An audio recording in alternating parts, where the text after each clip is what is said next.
Have you ever wished you could go back in time, not to change fate, not to fix the past, but just to say one sentence to someone you lost? Sometimes the heaviest pain in life is not what we did wrong, but what we never said. In the quiet town of Larkwood lived a 17-year-old boy named Daniel Hayes. He was sharp, ambitious, and full of dreams, but also distant. Not because he didn't care, but because he believed there would always be more time. His father had passed away years ago, leaving his mother, Lydia, to raise him alone. She worked double shifts as a nurse, came home exhausted, yet never complained.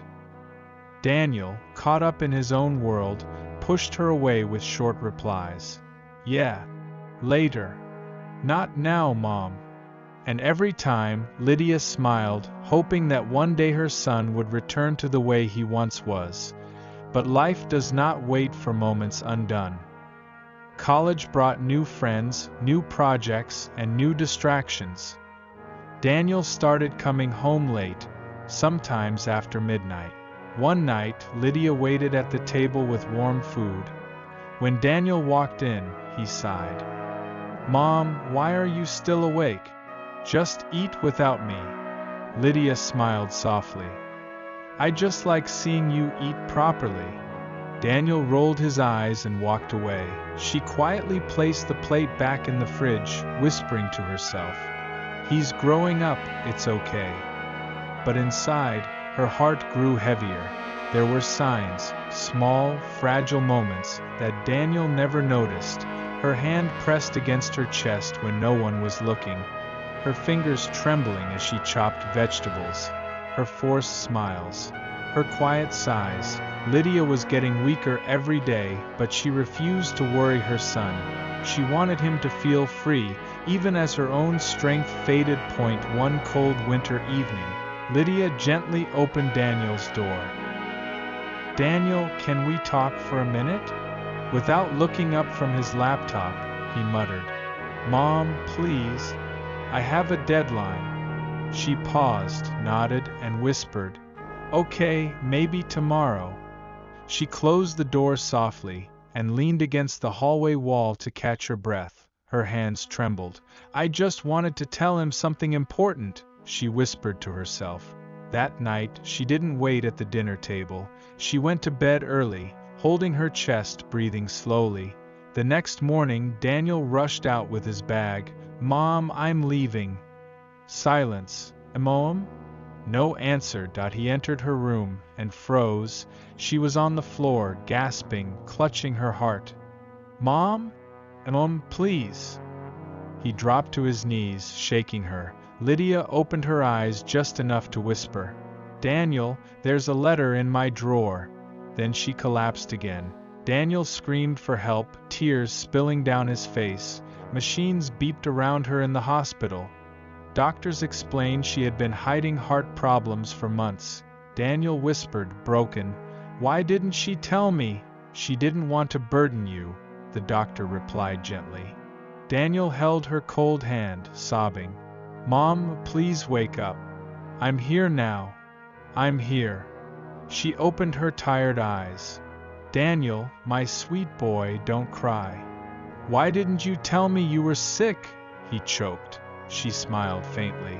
"A mother only wants to protect her child." He cried harder. "I wasn't there for you. I didn't listen. I didn't even talk to you." With all the strength she had left, Lydia touched his cheek. "You're here now, and that's enough." He hugged her tightly. "Mom, please don't go. I need you." With her final breath, she whispered, "I love you more than my own life." And then, the heart monitor fell silent. Daniel's world broke. After the funeral, Daniel walked into her quiet room. Her sweater still lay on the chair. The air still carried her scent. He opened her drawer. Inside was an envelope. "For Daniel, when I can no longer speak." His hands trembled as he read, "My dear son, if you're reading this, my heart has finally grown too tired. Don't blame yourself. You didn't push me away. You were just growing up, and I wanted you to fly. Life is shorter than we think. The people we love the most leave quietly. So love them loudly. I was always proud of you, Daniel, even on the days you didn't speak to me, even when you thought I didn't understand. A mother's love never stops. Live with kindness, give others the time you forgot to give me. With all my love, Mom. Daniel collapsed to the floor, sobbing. I'm sorry, Mom. I'm so sorry. But apologies whispered into the silence cannot reach the ones who are gone. Months passed, but the emptiness stayed. So Daniel changed his life. He volunteered at hospitals. He visited lonely neighbors.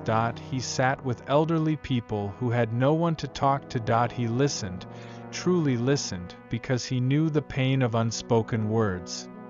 Every week, he brought white lilies, her favorite, to her grave. He sat there, talking to her for hours, saying everything he never said when she was alive.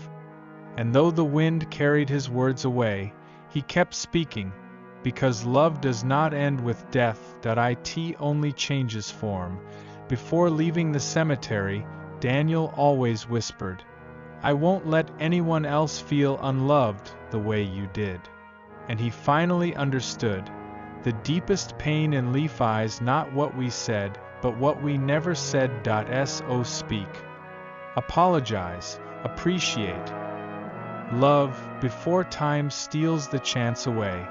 Because in the end people remember moments, not excuses.